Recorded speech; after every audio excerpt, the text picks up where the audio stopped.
2021 എന്ന് പറയുന്ന ഒരു വർഷം ഉണ്ടല്ലോ, അതൊരിക്കലും ഒരു PSG ആരാധകനെ സംബന്ധിച്ചിടത്തോളം അവനക്ക് മറക്കാനായിട്ട് സാധിക്കൂല എന്നുള്ളതാണ്.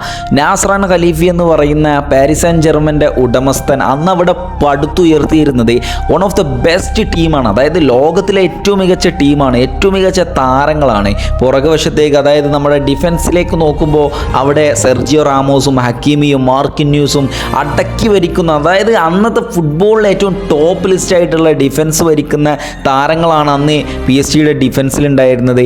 മധ്യനിരയിലും അതുപോലെ തന്നെ താരങ്ങളുണ്ട്. മുന്നേറ്റ നിരയിലേക്ക് വരുമ്പോൾ എംബാപ്പെ, ലിയണൽ മെസ്സി, അതുപോലെ നെയ്മർ ജൂനിയർ, ഇത്രക്കും ബ്രഹ്മാണ്ഡമായിട്ടുള്ളൊരു സ്ക്വാഡ് അന്ന് ലോകത്തില്ലായിരുന്നു. പലരും വാഴ്ത്തപ്പെട്ട പല ജാതി പേരുകളുണ്ടായിരുന്നു ഈ ഒരു സ്ക്വാഡിന്. ചിലവരൊക്കെ പറഞ്ഞിട്ടുള്ളൊരു കാര്യം, അന്നൊക്കെ ഈ ഫുട്ബോളല്ല, അന്ന് പെസ്സാണ്. പെസ്സൊക്കെ കളിക്കുമ്പോൾ ഇതുപോലെ സ്ക്വാഡൊക്കെ ഞങ്ങൾക്ക് ഉണ്ടായിരുന്നു എന്നുള്ളത്. അതായത് ഒരു പെസ് കളിക്കേണ്ട രൂപേണയായിരിക്കും ഇനി PSG കളിക്കാനായിട്ട് പോകുന്നത് എന്ന് പറയുന്ന ഒരുപാട് കാര്യങ്ങൾ വരുന്നിരുന്നു. പക്ഷേ PSG സംബന്ധിച്ചിടത്തോളം തകർന്നടിഞ്ഞൊരു സീസൺ കൂടെയാണ്. കാരണം ഇത്രക്കും തോനെ കളിക്കാരും ഇത്രയും വലിയ സ്ക്വാഡ് ഉണ്ടായിട്ടും അവരെ കൊണ്ട് ഒന്നും കാണാനായിട്ട് സാധിച്ചില്ല എന്നുള്ളതാണ്. ഇതിൻ്റെയൊക്കെ മറുവശം എന്തായെന്ന് വെച്ചാൽ അതിന് മുമ്പത്തെ, അതായത് 2020 വർഷത്തെ ഫൈനലിൽ, UCL ഫൈനലിൽ നെയ്മറിൻ്റെ ഒരു പോരാട്ടം തന്നെ ലോക ഫുട്ബോൾ കണ്ടിട്ടുണ്ട്. പക്ഷേ അവർക്ക് ആ ഒരു UCL ഫൈനൽ ട്രോഫി ബയേണിൻ്റെ മുമ്പിൽ അടിയറവ് പറയേണ്ടി വന്നു. അങ്ങനെ ആ ഒരു സീസൺ കഴിഞ്ഞു പോയി. അടുത്ത സീസണിലേക്ക് വരുമ്പോൾ എങ്ങനെ വന്നാലും ആ ട്രോഫി PSG ഷോക്കേസിൽ എത്തിക്കണം എന്നുള്ള തീരുമാനത്തിലാണ് നാസർ അൽ ഖലീഫി ഇങ്ങനെയുള്ള ഒരു ടീം പടുത്തുയർത്തുന്നത്. പക്ഷേ അതൊക്കെ എവിടെയോ മാറിപ്പോകുന്ന, അതല്ലെങ്കിൽ മറഞ്ഞു പോകുന്ന രൂപണയായി പോയി ഈ ഒരു ടീം എന്ന് പറയുന്നത്. പല നേട്ടങ്ങളും അവർക്ക് സ്വന്തമാക്കാനായിട്ട് കഴിഞ്ഞില്ല. അങ്ങനെ ഓരോ താരങ്ങളും പടിയിറങ്ങി തുടങ്ങി. മെസ്സി പടിയിറങ്ങി, റാമോസ് പടിയിറങ്ങി, എന്തിന് നെയ്മർ പടിയിറങ്ങി. അതിലുപരി അവരുടെ എല്ലാം ആയിരുന്ന എംബാപ്പെ പോലും ടീമിൽ നിന്നും പടിയിറങ്ങി. ഈ ഒരു സമയത്ത് എല്ലാവരും വിചാരിച്ചിരുന്ന ഒരു കാര്യമെന്ന് പറയുന്നത് PSG ഇനി വിട്ടു. ഇനി PSG എന്ന് പറയുന്നത് ആ ഒരു ലീഗ് 1 ആ ഒരു മത്സരത്തേക്ക് ഇങ്ങനെ പോയാൽ മതി, ഫ്രഞ്ച് ലീഗിലൊക്കെ ഉണ്ടാവുള്ളൂ എന്നുള്ളതാണ്. പക്ഷേ ആ ഒരു സീസൺ കഴിഞ്ഞു. 2023 ലൂയിസ് എൻറിക്കോ കടന്നു വരികയാണ് PSG കോച്ചായിട്ട്. പിന്നീട് അദ്ദേഹം നെയ്തെടുത്ത കളി എന്ന് പറയുന്നത് പലരും ശ്രദ്ധിക്കപ്പെട്ടിട്ടില്ലെങ്കിലും നല്ല രീതിയിലുള്ള ഒരു പെർഫോമിങ് തന്നെ ലോക ഫുട്ബോളിൽ PSG കാഴ്ചവെച്ചിട്ടുണ്ട് എന്നുള്ളതാണ്. ഇന്ന് UCL അങ്കണത്തിലേക്ക് വരുമ്പോൾ പാരീസ് സെന്റ് ജർമ്മനെ സംബന്ധിച്ചിടത്തോളം അവർക്ക് അവരുടേതായിട്ടുള്ള ഒരു മുന്നേറ്റം ഉണ്ട്. അവർക്ക് അവരുടേതായിട്ടുള്ള ഒരു മിഡ്ഫീൽഡ് ഉണ്ട്. അവർക്ക് അവരുടേതായിട്ടുള്ള ഒരു ഡിഫൻസ് ഉണ്ട്. ഒന്നിനും ഏതിനും തകർന്നു കൊടുക്കാൻ, അതല്ലെങ്കിൽ തളരാൻ തയ്യാറല്ലാത്ത നിരയാണ് ഇന്ന് PSG പക്കലുള്ളത് എന്ന് പറയേണ്ടി വരും. കാരണം അജാതി ടോപ്പ് ലിസ്റ്റ് ആയിട്ടുള്ള പ്ലേയേഴ്സ് തന്നെയാണ് അവരുടെ അടുത്തുള്ളത്.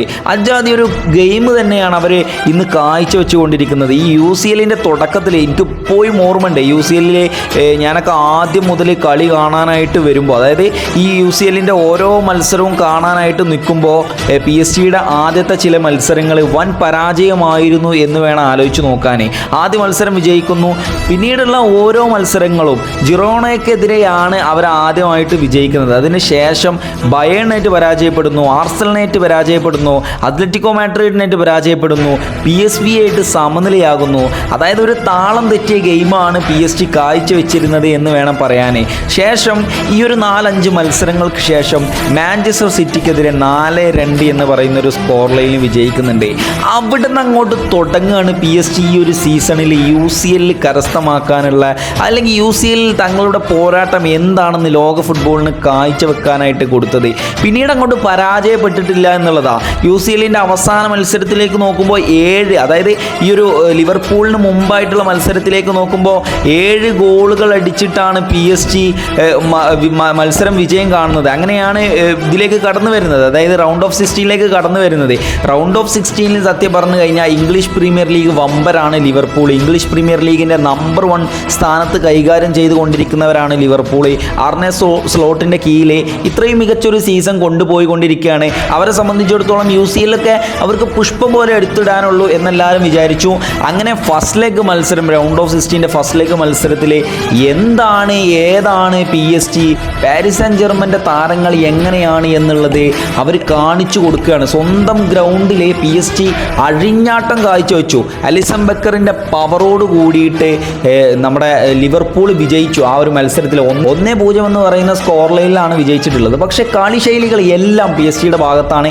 അങ്ങനെ രണ്ടാം ഭാഗത്തിനായിട്ട് ഒരുങ്ങി തയ്യാറാകുന്നത് ആൻഫീൽഡാണ്. അവരെ വരവേൽക്കാനായിട്ടാണ് നിൽക്കുന്നത്. ആൻഫീൽഡിനെ സംബന്ധിച്ചിടത്തോളം ഉറപ്പാണ് എങ്ങനെ വന്നാലും വന്നാലും PSG പരാജയപ്പെടുത്തിയിട്ട് ആൻഫീൽഡിൽ ഒരു കൊടി നാട്ടാനുള്ള സാധ്യതകൾ കൂടുതലാണ്. ഇതിൻ്റെ അലയൊലികൾ തന്നെ നമ്മൾ ആദ്യം തന്നെ കണ്ടുവരുന്നുണ്ട്.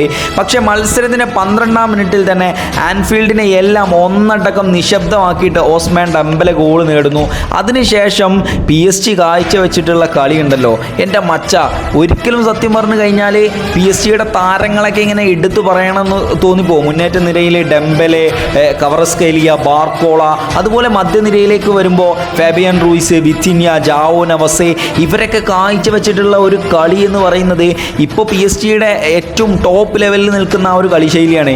ഡിഫൻസ് നിരയിലേക്ക് വരുമ്പോൾ എനിക്കിപ്പോഴും ഓർമ്മയുണ്ട് ന്യൂനോ മെൻഡസിനെ പോലെയുള്ള താരങ്ങളെ, ഹക്കീമിയെ പോലെയുള്ള താരങ്ങളെ, മാർക്കിന്യൂസിനെ പോലെയുള്ള താരങ്ങളെ, ഇതിനൊക്കെ പുറമെ ഡൊണറുമ എന്ന് പറയുന്നത് മാലാഗയായി മാറുകയാണ്. ആരാണ് എന്താണ് ഡൊണറുമ എന്ന് കാണിച്ചു കൊടുക്കുന്ന ശൈലിയായിരുന്നു ആ ഒരു മത്സരത്തിൽ നമ്മൾ കണ്ടത്. ഇങ്ങനെ പെനാൾട്ടി ഷൂട്ടൗട്ടിലേക്ക് കളി പോകുന്നു, മത്സരം PSG വിജയിക്കുകയാണ് ചെയ്തിട്ടുണ്ടായിരുന്നത്. ഇതിലൂടെ PSG പറയുന്നുണ്ട് ഇത് പഴയ PSG അല്ല, ഒരിക്കലും നിങ്ങൾ കണ്ടിരുന്ന ആ ഒരു പഴയ PSG അല്ല. പണ്ട് മമ്മൂക്കാൻ്റെ സിനിമയിലൊക്കെ പറയുന്നുണ്ടല്ലോ പഴയ കൊച്ചിയല്ല, പണി കിട്ടും എന്നൊക്കെ പറയുന്നുണ്ടല്ലോ. അതേമാതിരിയാണ് PSG സംബന്ധിച്ചിടത്തോളം. PSG പഴയ PSG അല്ല, പണി കിട്ടും. ഇനി തീർച്ചയായിട്ടും എനിക്ക് ഉറപ്പാണ് PSG സംബന്ധിച്ചിടത്തോളം ഈ UCL നല്ലോ ഇമ്പാക്റ്റ് ഉണ്ടാക്കാൻ പറ്റുന്ന ഒരു ടീമാണ് എന്നുള്ളത്. കാരണം അവരുടെ കളി വരുമ്പോൾ ആ ഒരു പ്രതീക്ഷ ഉണ്ട്. ബാക്കിയുള്ള മത്സരങ്ങൾ പോലെയല്ല. ഇങ്ങനെ വന്നാലും ഇത്തവണ എന്തെല്ലാം കണക്ക് കൂട്ടിയിട്ടാണ് ലൂയിസ് എൻറിക്കോയും ടീമും UCL കളിക്കളത്തിലേക്ക് എത്തിയിട്ടുള്ളത്.